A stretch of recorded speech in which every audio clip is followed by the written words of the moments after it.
आज के इस प्रेस वार्ता में उपस्थित हमारे पार्टी के प्रदेश के उपाध्यक्ष राजीव रंजन जी, पूर्व मंत्री माननीय भीम सिंह चंद्रवंशी जी, यहाँ उपस्थित मीडिया के प्रभारी राकेश जी, राजू जी, हमारे प्रवक्ता विवेकानंद पासवान जी और सभी पत्रकार बंधुओं, सबसे पहले तो मैं आभार व्यक्त करता हूँ भीम सिंह जी का कि उन्होंने नगर निकाय चुनाव में जो डेडिकेटेड और इंडिपेंडेंट आयोग के बनने की बात थी उसमें अपनी बातों को और भाजपा के विचारों को बहुत ही अच्छे ढंग से रखा। और एक जो लालू जी ने और नीतीश जी ने एक साजिश के तहत फॉरवर्ड मुस्लिम समाज को भी बैकवर्ड बना करके और एक अति पिछड़ों के साथ जो अन्याय किया है उसकी बातों को उन्होंने आयोग में रखा था। कल चुनाव की घोषणा हुई है। कल ही सुबह सुप्रीम कोर्ट एक निर्णय करता है कि ईबीसी कमीशन जो है वो गलत है। ईबीसी के फुल फॉर्म में इकोनॉमिकली बैकवर्ड कमीशन लिखा हुआ है। बिहार में इकोनॉमिकली बैकवर्ड कमीशन करके कोई शब्द नहीं है, यह एक्सट्रीम बैकवर्ड कमीशन है। और सुप्रीम कोर्ट की इस गलती का, क्योंकि इकोनॉमिकली बैकवर्ड कमीशन शब्द कोई एग्जिस्ट नहीं करता है, शाम ही को, और मैं लगातार परसों से यह इल्जाम लगा रहा हूं कि हमारा निर्वाचन आयोग न स्वतंत्र है न निष्पक्ष है, बिहार निर्वाचन आयोग, और इन्होंने आनन फानन में घोषणा कर दी फिर से चुनाव कराने की। आयोग जब कोई भी बनता है तो आयोग अपनी रिपोर्ट रखता है। आयोग एएन सिन्हा इंस्टीट्यूट ने कब रिपोर्ट रखी? यह अति पिछड़ा आयोग ने कोई भी रिपोर्ट सार्वजनिक नहीं किया, और किस कारण से उन्होंने इसको एक बहुत ही गुप्त तरीके से बिहार निर्वाचन आयोग को कब दे दिया? बिहार निर्वाचन आयोग ने इस गुप्त तरीके से प्राप्त किए हुए सारे कागजों का कब अध्ययन किया और उसके बाद कब कैसे कल घोषणा की? ये सब चीजें सार्वजनिक होनी चाहिए। अगर निर्वाचन की प्रक्रिया सभी के सामने सार्वजनिक नहीं होगी तो यह बहुत ही अफसोस है।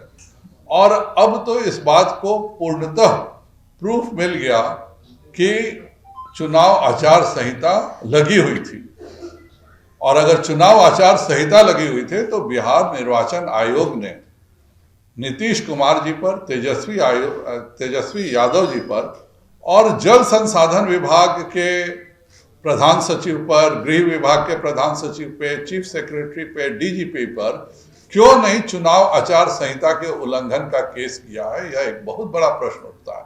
हम सब देखें, और आप सब पत्रकार उपस्थित थे कि राजगीर में, गया में नदी जल योजना का उद्घाटन हो रहा है। यह चाहे वह पटना में नौकरी देना हो, चाहे राजगीर हो या गया हो, यह तीनों नगर निकाय हैं। दो नगर निगम है, एक नगर परिषद है।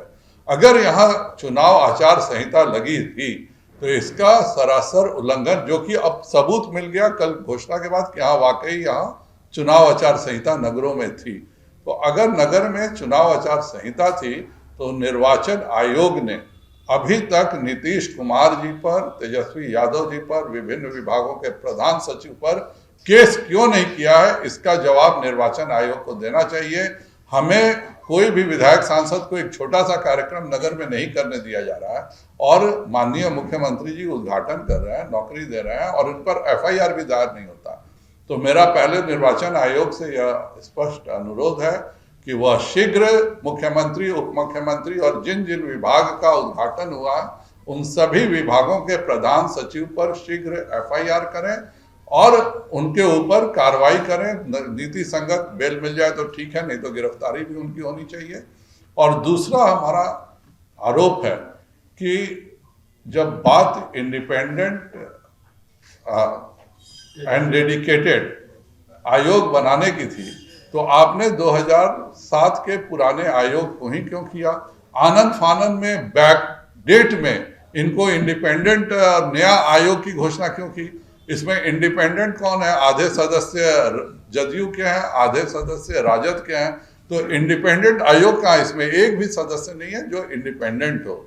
यह पूरा कुचक्र बिहार सरकार केवल इसलिए रच रही है क्योंकि वह नहीं चाहती कि अति पिछड़ा समाज को आरक्षण मिले, और इसके लिए वह ऐसे हालात कोर्ट के सामने पैदा कर रही है कि जानबूझ करके सभी इस अति पिछड़ों को आरक्षण नहीं दिया जा सके। आप आज 6 महीने हो गए, आपने 500 करोड़ रुपए निकाल लिए जातीय जनगणना के लिए। 2 साल तक आप, अब तो मैं यही कह सकता हूं कि आप नाटक कर रहे थे जातीय जनगणना का, क्योंकि आपके मन में असल में जातीय जनगणना का होता तो यह तो सबसे बड़ा आपके पास मौका था कि आप सभी नगर निगम, नगर परिषद, नगर पंचायतों की जातीय जनगणना कराते, जो जहां पे अति पिछड़ा समाज सबसे ज्यादा है उनको देते। पर नीतीश कुमार जी की जो एक झूठी जिद है, और उसके कारण चाहे वह शराबबंदी में पुलिस का इन्वॉल्वमेंट हो, चाहे अफसरों के द्वारा बिहार की जनता के साथ नाजायज किया जाना हो, या फिर यह चुनाव हो, यह हर में दिखाता है कि नीतीश जी अपने झूठे अहंकार में बिहार को डुबाने पर लगे हुए हैं। मेरा स्पष्ट मांग है कि जब आयोग बना तो आयोग एन सिन्हा इंस्टीट्यूट की रिपोर्ट सार्वजनिक करे और अपनी भी रिपोर्ट सार्वजनिक करे, और निर्वाचन आयोग बताए कि उसे कब अति पिछड़ा आयोग के सारे कागज मिले, उनका उन्होंने कब अध्ययन किया, और आयोग का ऐसा क्या है जिसको आपने इतना सीक्रेट रखा कि किसी न आज तक कोई पत्रकार जानता है, न विधायक जानते हैं, न विधानमंडल जानता है, न कोर्ट जानता है। यह केवल निर्वाचन आयोग, मुख्यमंत्री और अति पिछड़ा आयोग के कमरे में भीतर बैठ करके दस्तखतिया आयोग था, इस बात के स्पष्ट प्रमाण है। मेरा बिहार निर्वाचन आयोग से अनुरोध होगा कि अब जब वह चुनावों की घोषणा कर चुके, मान चुके हैं कि यह चुनाव आचार संहिता लगी हुई थी, तो सबसे पहले निर्वाचन आयोग को निष्पक्षता के लिए मुख्यमंत्री, उप मुख्यमंत्री और सभी विभाग के प्रधान सचिवों पर FIR दर्ज करना चाहिए। EBC, बिहार में EBC आयोग है, एक्सट्रीम बैकवर्ड क्लास का आयोग है। हमारे यहाँ इकोनॉमिकली बैकवर्ड क्लास का कोई आयोग नहीं है।